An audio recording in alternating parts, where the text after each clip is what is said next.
প্রবাসী ভাই ও বোনেরা আপনারা কেমন আছেন? আলহামদুলিল্লাহ আলহামদুলিল্লাহ রাব্বিল আলামিন ওয়াসসালাতু ওয়াসসালামু আলা রাসূলিল কারীম ওয়া আলা আলিহি ওয়া সাহবিহি ওয়া আজমাইন। আসন্ন 12 ফেব্রুয়ারি নির্বাচন সামনে রেখে ঢাকা প্রশাসন রাজধানীর এই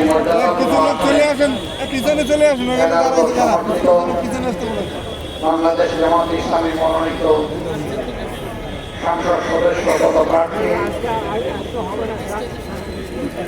চট্টগ্রাম বিশ্ববিদ্যালয় ছাত্র সংসদের সাবেক নির্বাচিত বিপি জননেতা জসিমউদ্দিন সরকারের সমর্থনে এবং গণভোটের পক্ষে আয়োজিত আজকে নির্বাচনী জনসভার সম্মানিত সভাপতি, সভামঞ্চে বসা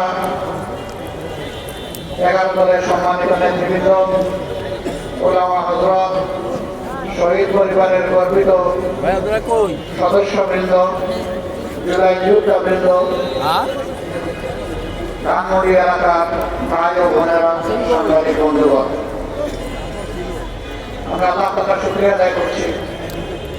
মহান রব 15.5 বছরের একটানা ফ্যাসিবাদী শাসনের পর আমাদের কলিজার টুকরা, আমাদের মুখের সন্তানদের বুক চিপিয়ে লড়াই করা সংগ্রাম বিপ্লবের মধ্য দিয়ে আমাদেরকে আজকে দাঁড়াবার সুযোগ করেছে। আলহামদুলিল্লাহ।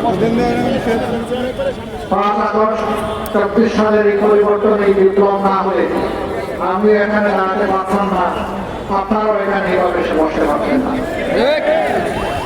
সুতরাং এই জুলাই আন্দোলন এবং তার আগে 2006 সালের 28 অক্টোবর থেকে লক্ষ্মীর বৈঠকান্ত হয়ে যাদেরকে খুন করা হয়েছিল,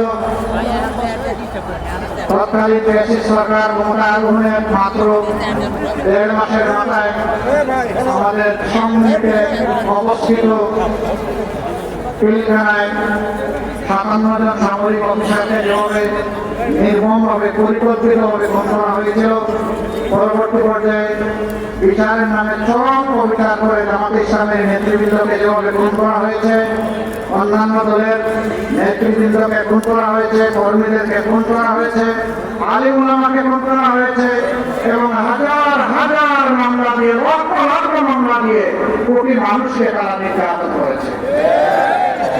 সেই নির্যাতনের শিকার যেমন হয়েছে পুরুষ, তেমনি হয়েছে নারী, কাউকেই তারা রেহাই পেয়েছে। শহীদ যেমন হয়েছে পুরুষ, তার পাশাপাশি লড়াই করে হয়েছে নারী। 15.5 বছর টানা আমরা সম্মান করেছি, প্রতিবাদ করেছি, আন্দোলন করেছি, কিন্তু আমরা ফ্যাসিস্টদেরকে সরাতে পারি নাই। শেষ পর্যন্ত মানুষ ধারণা করে নিয়েছিল কেউ কেউ এরা বোধহয় আর সহজে বিদায় নেবে না।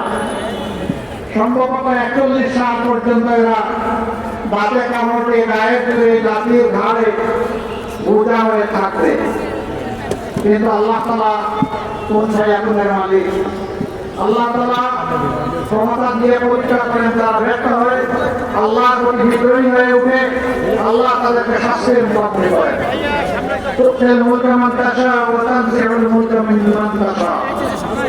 আল্লাহ যাকে চান ক্ষমতা দিয়ে সুযোগ দেন, পরীক্ষা করেন। কেউ যদি বিদ্রোহ করে, কেউ যদি অন্যায় অপরাধে দেশটাকে সমাজটাকে ভরে দেয়, তাহলে আল্লাহ তাআলা তার কাছ থেকে ঝাঁপটা মেরে সেই ক্ষমতা শুধু দেন না, তাকে আছাড় দিয়ে অপদস্থ করেন। এরপরের জায়গায় বলা হয়েছে তুইজ্জু মান তাশাউ ওয়া তুযিল্লু মান তাশাউ বিয়াদিকাল খায়র ইন্নাকা আলা কুল্লি শাইইন কাদির। আল্লাহ যাকে চান তাকে ইজ্জত দেন, সম্মান দেন, আবার যাকে চান তাকে আল্লাহ লাঞ্ছিত করেন। এরপরে আল্লাহ বলছেন ইজ্জত দেওয়া এবং লাঞ্ছিত করা এর পূর্ণ শক্তি আল্লাহ তাআলার কাছে। তাই হয়েছে বাংলাদেশ। আপনারা জানেন আমরা একটি বক্তব্য আমাদের 11 জন নেতাকে করা হয়েছে ঠান্ডা মাথায়। তাদের অপরাধ তারা দেশকে ভালোবাসতেন, তাদের অপরাধ তারা সৎ ছিলেন, তাদের অপরাধ তারা মানুষকে ভালোবাসতেন, তাদের অপরাধ তাদের অবস্থান ছিল ন্যায়ের পক্ষে অটল, তাদের অপরাধ তারা কোনো আধিপত্যবাদের সামনে মাথা নত করেন নাই, তাদের অপরাধ তারা সরকারি দায়িত্ব পালন করার সময় জনগণের সম্পদের উপর হাত দেন নাই। তারা সততা সক্ষতার সাথে স্মার্টনেস নিয়ে তারা তাদের দায়িত্ব পালন করেছেন। এরকম মানুষ যদি সমাজে বেড়ে যায় তাহলে মতলববাজদের 12টা বাজবে। এই জন্য সমস্ত কুচক্রী মহল এক হয়ে তাদেরকে খুন করেছে। দেশি বিদেশি কুচক্রী মহল। সম্মানিত বন্ধুগণ, 13.5 বছর আমাদের সবগুলো অফিস বন্ধ। এটা কোনো দলের হয় নাই, কোনো দলের শীর্ষ 11 জন নেতাকে খুন করা হয় নাই।